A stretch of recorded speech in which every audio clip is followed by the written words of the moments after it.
Assalamualaikum warahmatullahi wabarakatuh. Halo semuanya, selamat pagi, siang, sore, dan malam. Selamat datang di podcast psikologi pertama kami yang berjudul Kenapa Saat Mencium Bau Sesuatu Mengingatkan Kita Pada Kenangan. Nah, ada pepatah yang menyebutkan bahwa tak kenal maka tak sayang. Maka sebelum kita ke podcastnya, kita kenalan dulu yuk.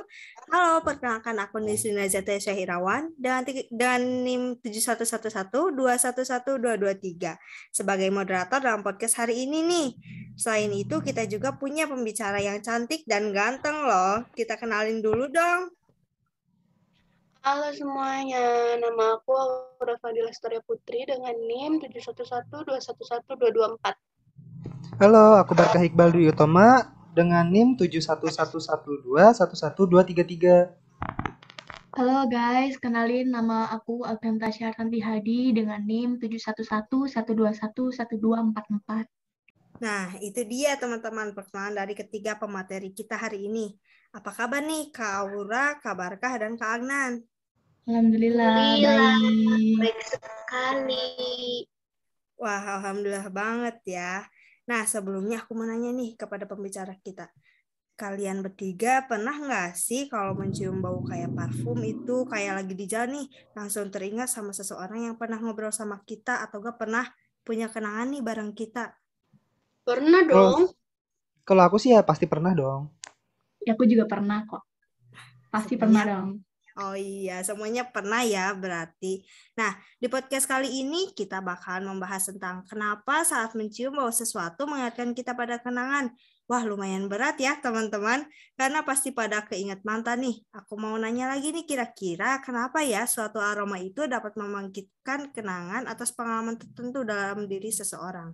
Oke, jadi aroma kan sebuah alat atau media pengingat memori yang sangat kuat dan punya kendali penuh untuk menyampaikan banyak hal pada otak dan hati yang sehubungan dengan memori diri kita. Nah, bener banget tuh. Terus kan aroma juga punya alasan kenapa ia bisa selalu teringat sesuatu. Nah, alasannya itu aroma bisa memicu ingatan atau kenangan masa lalu kita itu karena hal itu sering gitu loh. Sering diasosiasikan dengan pengalaman emosional yang sering. Contohnya nih, saat kita misalkan punya crush, terus kita jalan sama crush kita, dan kebetulan si crush kita ini sering banget pakai parfum bakarat.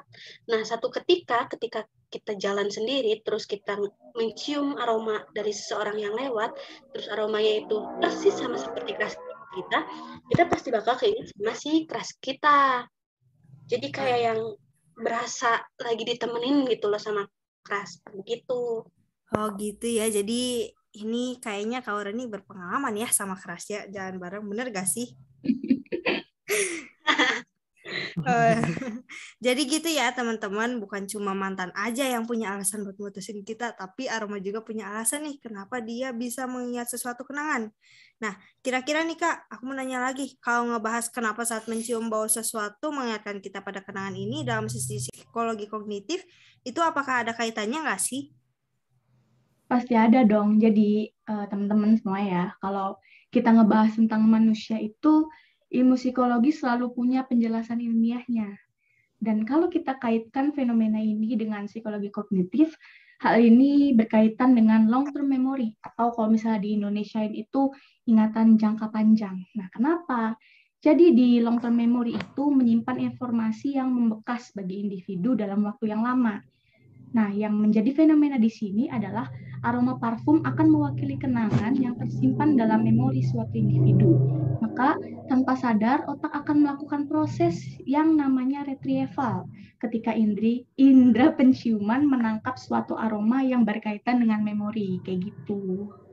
Oh gitu ya kanan. Ternyata berarti kalau kita mencium bau sesuatu itu, apalagi kalau kita udah sering nih mencium sesuatu yang biasa kita cium itu bisa tersimpan ya dalam long term memory kita, bener gak?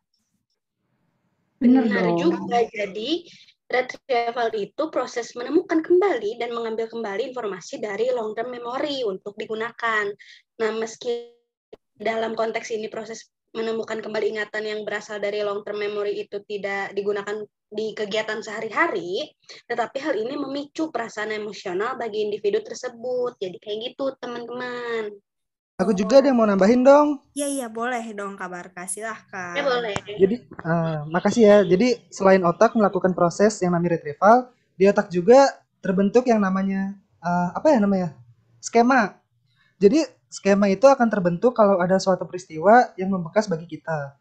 Kalau berdasarkan fenomena ini, ketika kita menghirup aroma parfum yang bagi kita tidak asing, maka skema dalam kognisi manusia secara spontan akan mengingatkan kembali kenangan yang berkaitan dengan aroma parfum itu. Tapi ada yang perlu digarisbawahin loh. Apa itu, Kak? Jadi meskipun terdapat 2 atau lebih orang menghirup aroma parfum yang sama, tetapi masing-masing dari orang tersebut akan memiliki perbedaan dalam menanggapi aroma tersebut. Jadi ternyata masing-masing itu memiliki perbedaan ya, Kak. Tapi yang bisa buat masing-masing orang memiliki perbedaan dalam menanggapi aroma yang sama itu kenapa ya, Kak? Tentunya berbeda dong. Kenapa coba berbeda? Soalnya kan masing-masing orang memiliki perbedaan dalam menanggapinya. Karena dalam memori seseorang tercipta skema yang berbeda terkait kenangan yang melibatkan kenangan tersebut. Oh, jadi berbeda ya, Kak? Nah, cukup menarik ya teman-teman semuanya pembahasan podcast kali ini. Tapi ini belum selesai ya, Kak. Karena masih ada loh kaitannya dengan psikologi kognitif. Boleh deh dari Kak Anan kira-kira gimana nih? Masih ada kan pembahasannya? Oke, jadi gini teman-teman. Selain skema ya dan retrieval yang tadi udah dijelasin ya, otak manusia itu sebenarnya hanya dengan mencium aroma parfum aja udah bisa melakukan proses yang namanya flashback. Jadi flashback itu apa? Flashback memori yaitu ingatan mengenai kejadian luar biasa dan melibatkan emosi yang signifikan. Kita ambil contoh ya. Kak Jeta nih waktu dulu punya pacar gitu ya, dan ketika Kak Jeta putus dengan pacarnya, pacar Kak Jeta itu memakai parfum yang sama sekali belum pernah Kak Jeta cium gitu. Jadi kayak parfum baru gitu. Belum pernah dipakai lah sama si pacarnya itu. Nah, maka ketika Kak Jeta mencium kembali aroma tersebut, hal tersebut akan mengingatkannya kembali pada saat ia diputuskan oleh pacarnya, dan hal itu akan mempengaruhinya secara emosional. Lebih tepatnya perasaan sedih atau kecewa, atau bisa juga bahagia karena Kak Jeta mikir, untung aja gue putus nih sama dia. Kalau nggak putus, ya bisa jadi gue sengsara, bisa kayak gitu flashback memori itu. Oh, jadi gitu ya Kak Agnan. Contohnya aku banget ini mah deh kayaknya. Nah, itu dia teman-teman tambahan dari Kak Agnan. Nah, oke, gak kerasa ya teman-teman udah berapa menit nih kita ngobrol bareng tentang aroma dan kenangan bareng pembicara-pembicara kita yang cantik-cantik dan ganteng ini. Gak sadar juga nih aku jadi keinget mantan pas jalan bareng, pas putus bareng, putus bareng maksudnya pas aku diputusin ya gitu. Padahal yang diomongin tuh parfumnya ya, teman-teman. Nah, sepertinya pembahasan podcast kali ini cukup segini dulu ya. Terima kasih kepada Kak Aura, Kak Barkah, dan Kak Agnan yang telah mengisi podcast kita kali ini. Terima Iya, kasih terima juga kasih juga, untuk Kak Jeta selaku Jeta. moderator hari ini. Aku punya pantun nih, teman-teman. Kalau ada sumur di ladang, boleh saya menumpang mandi. Kalau ada umur yang panjang, boleh dong kita bertemu lagi. Terima kasih kepada teman-teman yang telah mendengarkan podcast kali ini. Saya Nisrina Zeta Isriah Irawan, pamit undur diri. Wassalamualaikum warahmatullahi wabarakatuh.